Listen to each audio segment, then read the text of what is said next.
You are about to witness the greatest podcast in Living the Legacy Life podcast history. Do you know why? Because we're going to call it practice, this one. We recorded this yesterday, and we're not going to speak of such things. Yeah, our sound engineer. Yes. That is in the room. That is no longer the sound. No longer with us. Yes, no longer with us. It's been fired. Had a channel muted. So this one's rehearsed in practice, and so this one's going to be on point, the best one yet. Would you agree? I have to admit something. I have no idea what we said yesterday. Can we just start over? I mean, we talked about Acts chapter 6. Oh, remember that? This is that podcast. Yeah, okay, that one. I'm with you now. Okay, I got you. But other than that, yeah, I'm with you. I don't know exactly where we went. It was great. Because sometimes it's going to be hard to top. Yeah. It was going to change some people. Yes. It was going to be good. Yep. We'll do our best. We're gonna go into that direction. So, as we go through that, you covered chapter 6 of Acts 1 through 7 this past Sunday. And so as we dive into that, we kind of broke it up a little bit and talked about the division that came about by the Hellenists. Talk to us a little bit about the question is, how do we deal with not necessarily difficult people, but people that could bring up some complaints, because I think in the passage it was not brought up completely the way that it should have been. Right. Good things happen because of it, but what are some things that we can do when somebody comes up to you with a complaint in the church? Well, I think let's look at that verse 1. Now, in these days when the disciples were increasing in number, a complaint by the Hellenists rose against the Hebrews because their widows were being neglected in the daily distribution. So what we have is we have a real problem. We have a legitimate problem. And so this is not to say that they were complaining about trivial things. They weren't complaining about they didn't like this or didn't like that. It was a real need that was happening. And so what we say is it a legitimate need? Yes, it was. Is it a legitimate complaint? Yes, it is. But at the same time, how they handled it was wrong. Well, how do we know that? And how do we know how to handle things that we would tend to complain about in today's world and our lives? So if you go into the interpretation of this verse and you look at the original language, Luke, the author of Acts, would have said that there rose a complaint against, or there rose a complaint because, and the word complaint there, this is what gets crazy. The word complaint literally means a low sound, like a low rumble, a low reverberating sound that moves. So the way that we look at it is, it was like a complaining spirit that's whispered among one person, then 2 people, then 10 people, then 100 people. And then you have an entire group of people who are murmuring, low whispering. And so even Sunday we said, if you see somebody whispering, a lot of times they have their hand over their mouth, they're bringing somebody in close. It looks as though there's a complaint, even though it may not be. But what we know is they were complaining, but they didn't do it correctly. Was there a need? Yes. Were there widows being left out? Absolutely. And the apostles would have wanted to know that. And that's the same thing in our lives. Things are going to happen every day, but how we handle those things that we would want to complain about. So what we said is they should have gone straight to the source. The apostles were the one that were over this right now. They were handling the distribution. They were making sure everybody was taken care of, which was a massive job. We're talking about thousands of people, maybe 20,000 people. And they have all things in common. They're bringing everything in. It's a logistics nightmare. And so I'm sure there were other people doing things, but there's a group of widows are being left out. That's a legitimate need. But the way that Luke describes it is not just, hey, we have a complaint, let's take it the right direction. The way that it's described is that it literally reverberated amongst this group of Hellenists, which were Jews that were they were Greek-speaking Jews, so they did not speak Semitic languages such as Hebrew or Aramaic. So they would have been from outside of Jerusalem. So perhaps they were just left out. Maybe they didn't know. Some people believe that this was the first instance of racism in the church because you have two different groups. I don't really believe that. I used to, but now studying through it, I don't believe it. I just think it was an oversight, and because of the way they responded. Right. So as soon as they got the report, hey, they're being left out, the apostles immediately put this great plan into place so that it wouldn't happen again. That kind of lets me know this is not really a racist thing, not a us versus them thing. This is just a neglect because they're probably overwhelmed. There's a lot of logistics that are happening and not happening. And so complaining is a problem. And we even said it Sunday morning and in our groups. I don't know if you guys did that. I think you did. But in our groups, we said, how many of you have been a part of a church that literally split? Yeah. And when we say that, we mean literally split, like taking a piece of paper and ripping it down the middle over a complaint, over a disagreement, over something very small that usually rises. Well, like you said, there was a legitimate complaint. Like this was an actual issue that came out that needed to be addressed, but they didn't go to the source or somebody that could actually fix the problem. Right. Yeah. So we have those legitimate needs, legitimate concerns, but then we have like those, in a sense, like they don't really matter. Like the color of the carpet disputes, the music's too loud, like those type of complaints. Yeah, too cold, too hot is one of those things. So how do we differentiate between the two, a legitimate need, and then things that are really just people's opinions? Well, that's a good question because we are very opinionated as human beings, and we tend to like what we like, and we don't like what we don't like, and we are, I hate to say, we're very selfish in our nature, and we want things done the way that we want them done. And if we're not careful, we can assert that opinion on the entire body. Well, I believe this way, so therefore everybody believes this way. They want this, let's use color of the carpet because that's been a huge one over the years. And it's funny to even think about that. Churches would argue, but they do. They tend to think, well, I like this color. Everybody should like this color. Or I like this style. Everybody should like this style. Or I like this temperature, whatever it is. Right. That's not a legitimate complaint compared to the gospel. Okay. So even in this particular situation, everything that the apostles and the early church did reflected on the gospel. That's what they lived for, the gospel. So they wanted to make sure that they were portraying, hey, we're taking care of everybody because of the gospel. They didn't want to let anybody fall through the cracks or slide through. And so if our complaint reflects something on the gospel, if we're complaining because it's impossible for people to get in and hear and understand the gospel because of a decision that was made. Okay, that's a legitimate complaint. If it's, hey, I'm cold in here, so therefore I'm going to complain. Okay, if it's too cold and we've got icicles that are hanging from our beards, that's one thing. Or if, hey, we run out of iced coffee on a Sunday morning.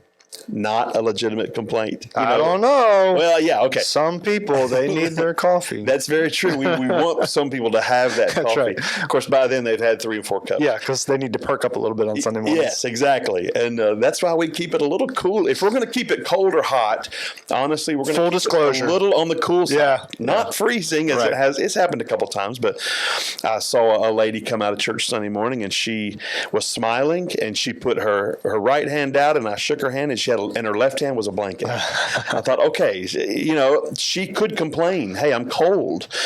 But there's an understanding that if it's on the warm side, okay, the warm side of center, people will go to sleep. Mm-hmm. And men especially will go to sleep. And, sometimes we need to kind of be willing to be a little cool so that other people can stay awake. There you go. And of course, it's not my job to keep people awake, but, after a while, I don't even blame you. It becomes a pattern. Yeah. It's like, after an hour, take a nap. It's good, But I think we have to understand that there is more going on than what we want. Yeah, there's more happening here than just what we want, and that differentiates. There's a legitimate need that's not getting met compared to there's someone who's complaining or someone who's not happy. Yeah. Even somebody put a quote on Facebook yesterday, I believe, from Nick Saban. I don't know that he said it, but if you want to make everybody happy, go sell ice cream. Okay. It's like, but then you've got the people who are lactose intolerant. Like, wait a minute. So nobody is.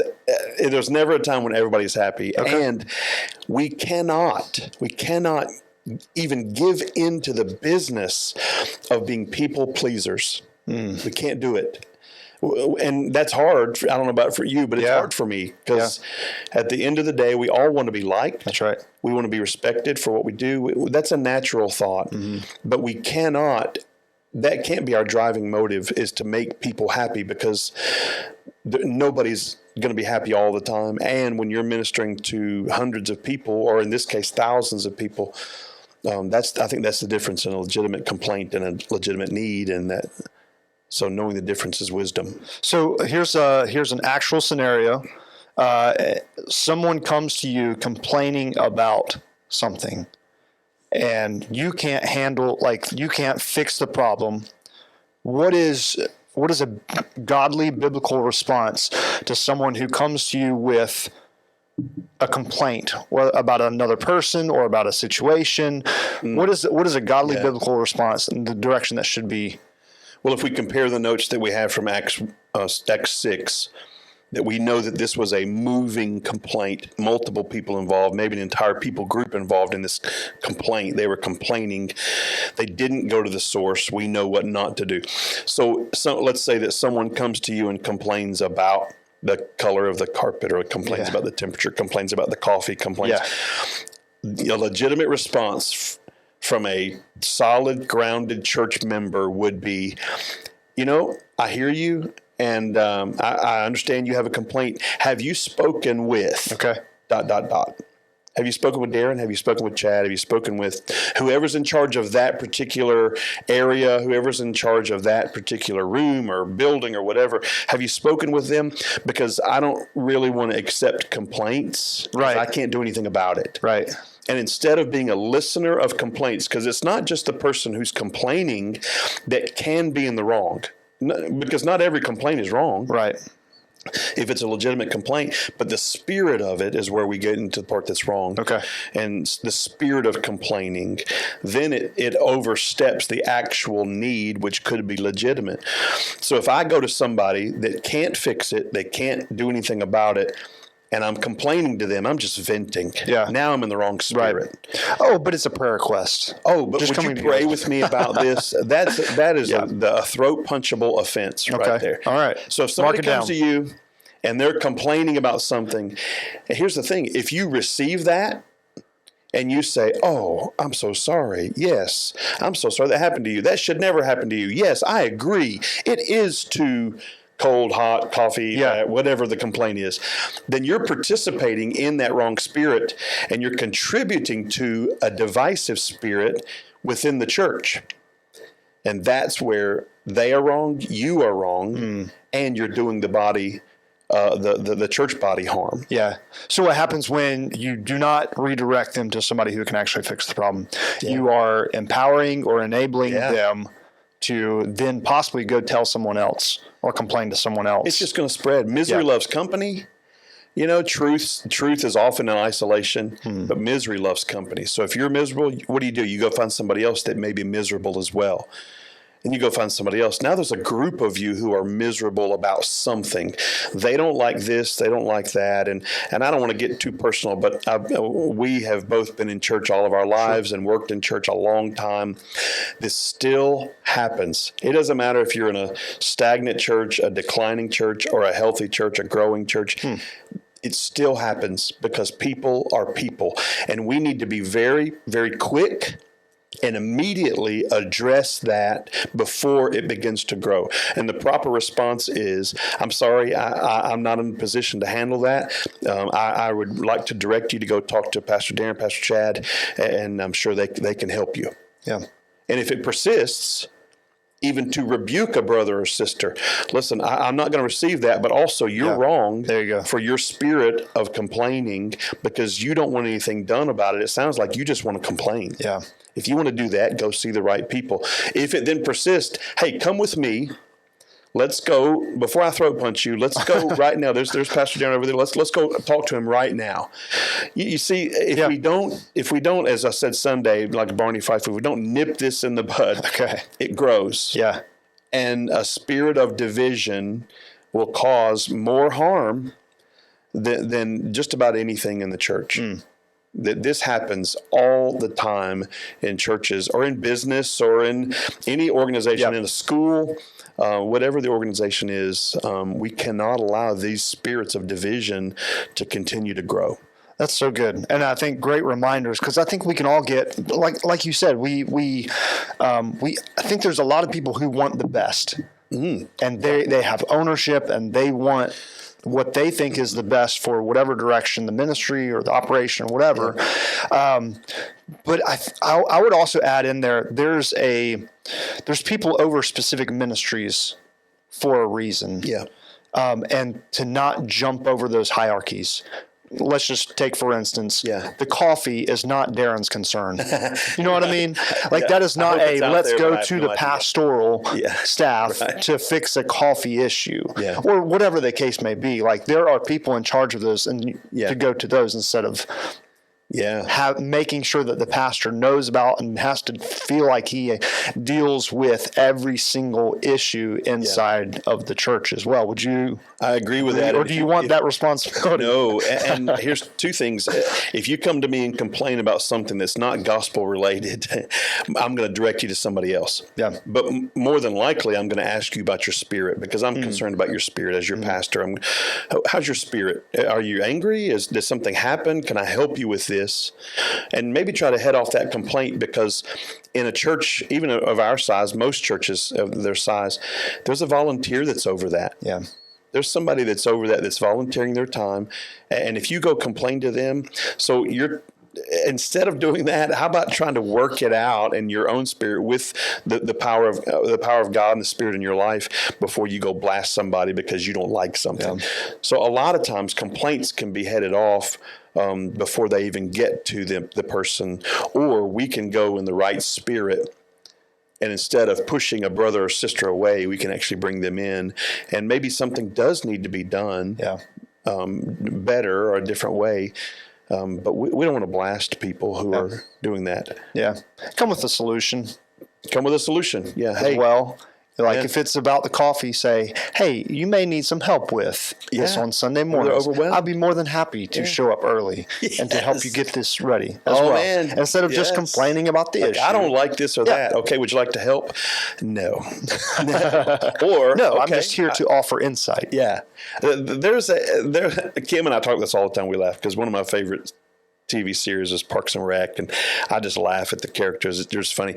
Leslie Knope is one of the lead characters, and she works for the Parks Department. They're having a town meeting, and she walks in, and everybody starts standing up and complaining, and they're yelling about different things they didn't like, and one of the other characters says, "Well, why are you letting them do that?"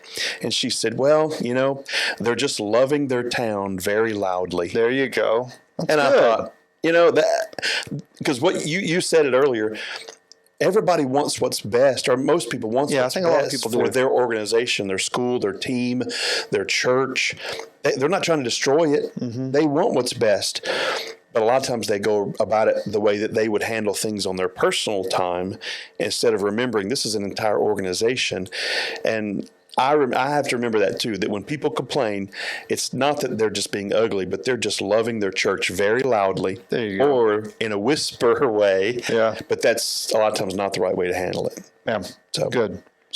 And it led to a great solution in this particular in this story in Acts 6. It led to a great solution. That's right. So let's talk about the solution there.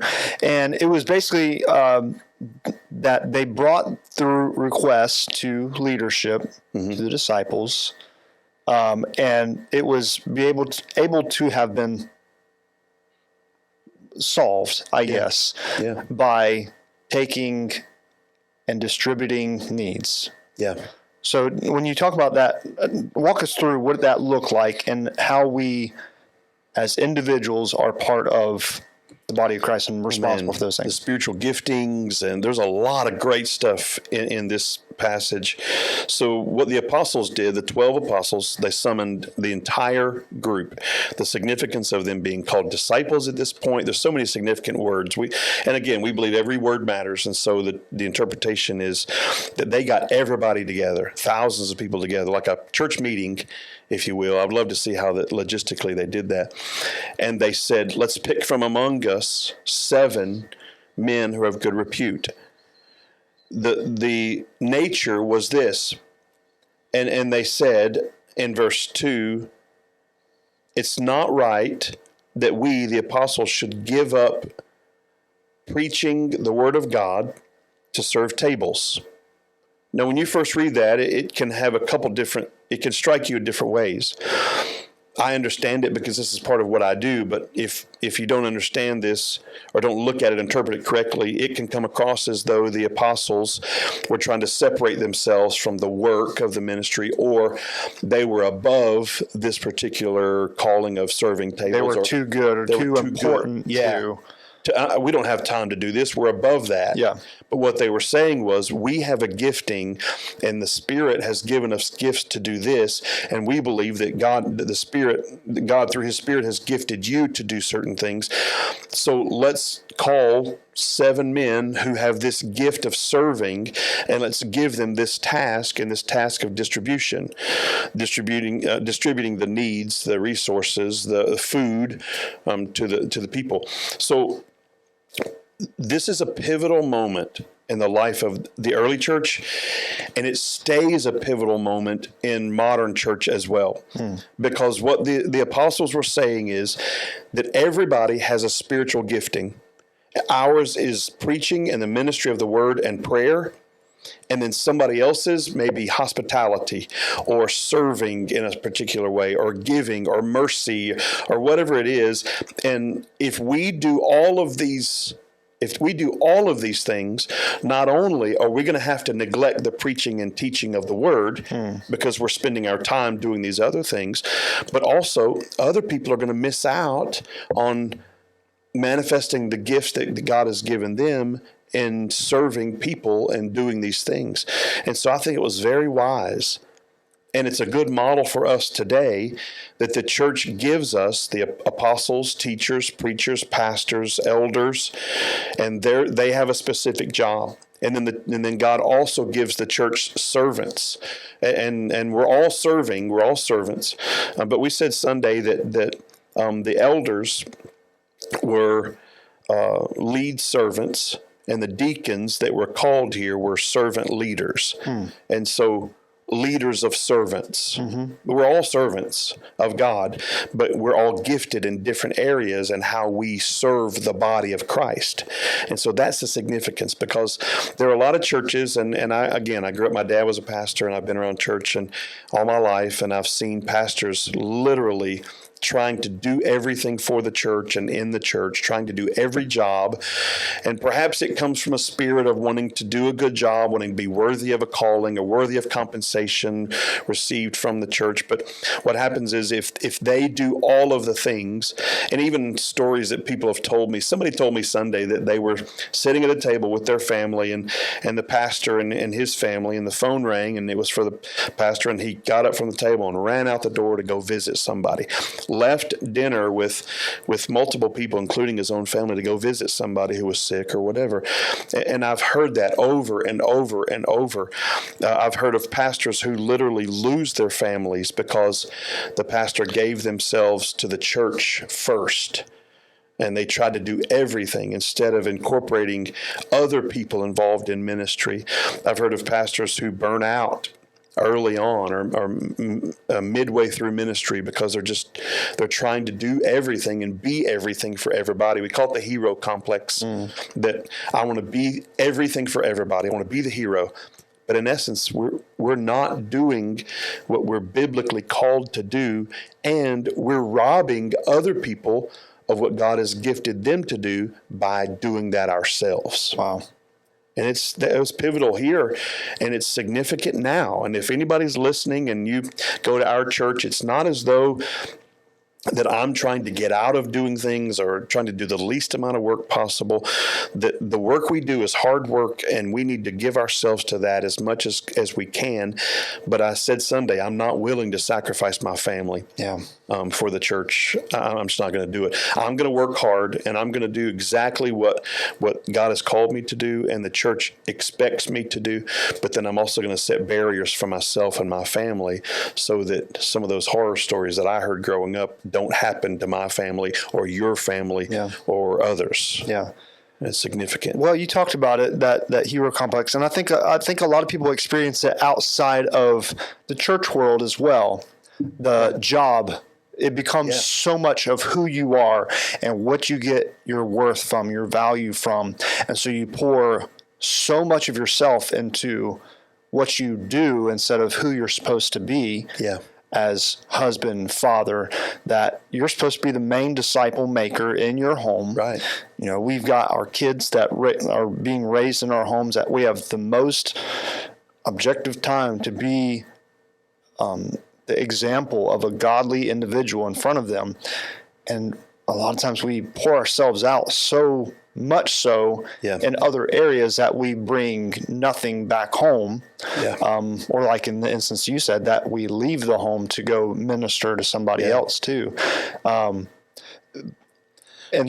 good. Kim said, so my wife Kim said years ago, early on, when we had kids and we were, you know, and I was struggling with all of this, and I wanted to be all things for everybody, and she said, don't give everybody else the best of you and give us the leftovers. That's so strong. And I can't even hardly say it without crying right now, because it's still true, you know. And I try to do that when I walk in the door, whatever we're dealing with during the day. And this is a principle for all of us, dads, moms, whatever job you have, whatever job you're doing, whether it's ministry or whether it's business or whatever it is, don't give everybody else the best of you and come home and just plop down in the easy chair or the couch, or go to your room and decompress for 2 or 3 hours. You may need some time. And there's a neighbor that we have, and Kim saw her sitting in her car one day, and she said, "What are you doing?" She said, "I just need 10 minutes before I go in the door." We've been there. We've all been there. Man, we get it, because as soon as you walk in the door, it's like bam. But prepare yourself physically, mentally, whatever it takes. You know, that job is. We need to have jobs, and I love being in ministry, and that's my job, but it's also something I love to do. But they'll forget about us.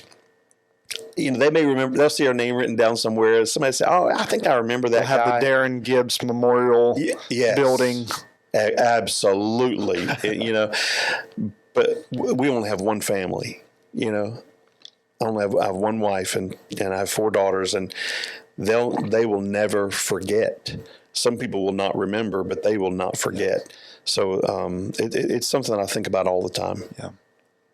And you spoke to it as well, equipping the church to do the ministry. There are things that other people are gifted at that I'm not so much gifted at. Oh, yeah. Even though I'm on staff, that other people can run and lead, and I can multiply myself by investing in them and giving them ownership in a particular ministry as well. Yes. And being able to let a particular part of the ministry be better because I am not there. Yeah. Because I am not as gifted as so-and-so who is also loves it and is involved and is very capable. But then there's also those times where maybe an individual is not as capable. And they said, and you may have heard this before too, that if somebody can do your jobs as well as 70% as you can, to go ahead and give that away. Oh man. And that's good. That's hard. It's hard. It's very hard because you're like, kind of standing in the background, kind of like, grinding your teeth, like I wouldn't have done it that way. Yeah. But you're empowering somebody else, and then it also frees you up to go do or start ministry in another place as well. And then you have multiplication. Mm-hmm. I love that. And a lot of times we miss that. The church is saying that's the pastoral staff's job. And the pastoral staff is saying, well, that's our job. And but really, if we do it together, we're more joyful because joy comes from giving and serving. It doesn't come from receiving, and we're more joyful, we're more effective, we're multiplying disciples. It's a win-win, and I love the model that they gave us. And the cool thing is, when we do this God's way, God builds his church. When we do it our way, we're trying to build the church, and it never works. It may work for a little while, but it's not sustained growth. It's not sustainability driven, because we're trying to do it all. And then somebody's going to burn out. And unfortunately, day after day after day, we hear of pastoral leadership that burns out, or they let their guard down because they're exhausted in one way or the other, or they have the hero complex and it becomes pride and sinful, and they give themselves to an affair, or they give themselves to sin. And we cannot do that. So getting away from the biblical way of doing things leaves it on us. Yeah. But when we do things God's way, man, we see so many good things happen. Yeah. And that's what I want to do and what we want to do. Yeah. Absolutely. And I think that's reflected in verse 7. And the word of God continued to increase. The number of the disciples multiplied greatly in Jerusalem, and great many of the priests became obedient to the faith. Yeah. That's another level, right? Yeah. When you take it to that and see that the priests became obedient to the faith. What does that mean? Does that mean what I think it means? Yeah, like when you first hear it, you think, oh man, that's pretty good when the pastor of the church gets saved. Yeah. That's pretty good. That's a good day. We're still waiting on that to happen. Yes, I'm still contemplating, what I'm going to do. But in this particular instance, you had priests who were in charge of temple things and the duties of the church. Well, they would have been caretakers of the Old Testament law. That's what they would have taught, and they would have been in charge of. Then they begin to hear the stories of Jesus, and they're seeing the response of these believers and the transformation of Jesus in their own lives, the manifestation of the Spirit and the gifts. And so it's interesting when you think about these priests who had that old covenant knowledge of God, and now they're beginning to receive this new covenant knowledge of Jesus, even in the sacrificial system. That one of their things they were tasked with was to offer sacrifices for sins, and so they would be in charge of cutting that animal and the blood pouring over the altar, and it would cover the sins for a time, and then they would have to do it again repeatedly. Now Jesus has become that sacrifice for sin, but not only that, he's the cornerstone of the church. And when these priests see the effect, they believe. And it says a great number of priests. I just think it's crazy, because you think about it, now they're having to go back, and if they stay in the priesthood, they're having to go back and say, hey, I've shifted a little bit. I've kind of changed course a little bit, which is always weird, but I can't imagine what that felt like. Teaching and preaching about the resurrection of Jesus. I believe it. I'm transformed by it. We don't have much knowledge from there on. But what we begin to see in this particular time, when they were obedient, the apostles were obedient, the servants were obedient, the deacons were obedient. Now the priests are becoming obedient. We said Sunday that the widow's needs were met. That was the original complaint.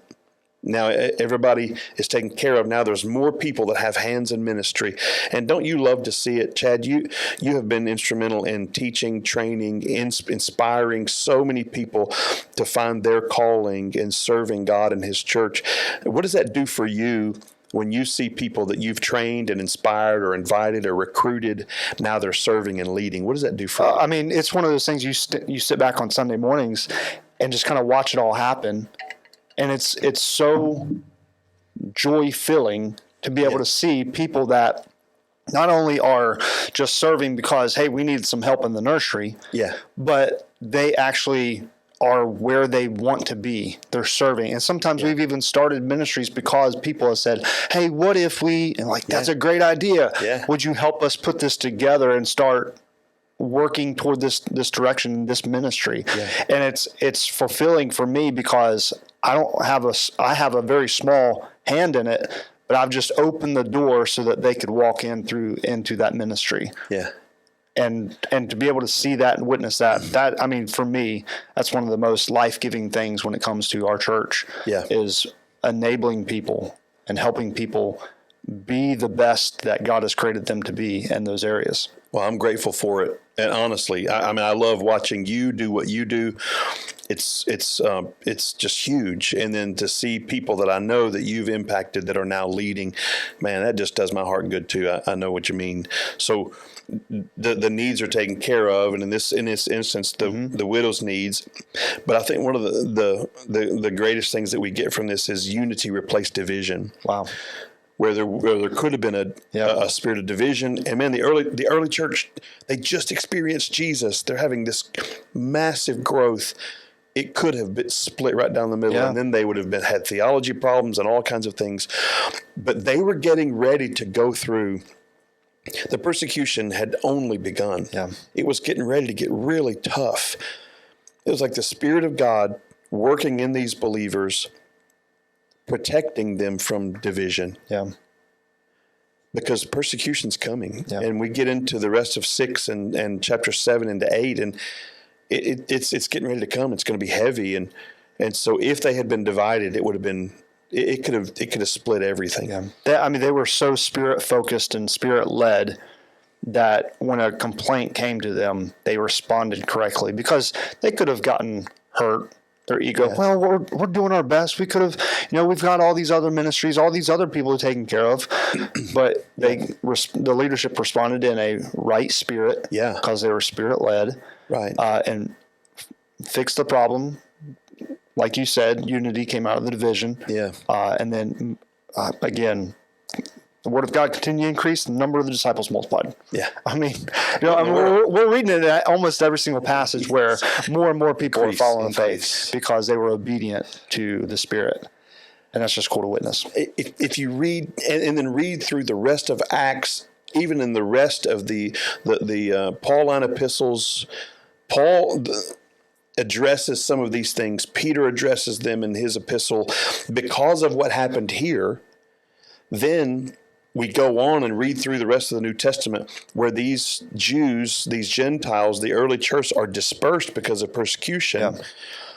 And then the explosion of Christianity around the entire world because they were obedient at this moment. Like, man, I want to be obedient to the Spirit of God, and I want our church to be obedient to the Spirit of God. I want our other churches. I want my friends. We want to be obedient to the Spirit of God, and to do that, we need to surrender ourselves every day. We spend a lot of time Sunday praying, surrendering, repenting of sin, crying out to God, and acknowledging Him. And I think that has to be on the forefront of our minds as we're preaching and teaching the gospel, that we stay surrendered to the Spirit of God and to do whatever He says to do, whether He increases our number or whether we don't see an increase because we're constantly sending out people. Then God be praised. Amen. Whatever He wants to do. Amen. Man, I'm looking forward to the next several weeks specifically. We see the commitment that these disciples, these believers, were committed to Christ and making sure that the message went out. And it's another level of severity as far as persecution comes, but also their commitment to the Spirit as Continued growth. So cool. All right. Love it. Thanks for joining us again. And this wraps up our episode 14. Nice. 14 episodes in to this thing. And we are heading into chapter 7. Well, we'll be in the rest week. We'll be in the rest of 6 and into 7, even into 8. So it's going to be. I'm going to read over 50 verses on Sunday morning. It's just going to be. It's so good. I don't want to break it up, but we won't spend time on each verse. But I encourage you to go ahead and read ahead, and come prepared. All right. Sounds good. Well, thank you, Darin, and thank you for listening. And we will see you next episode. Take care.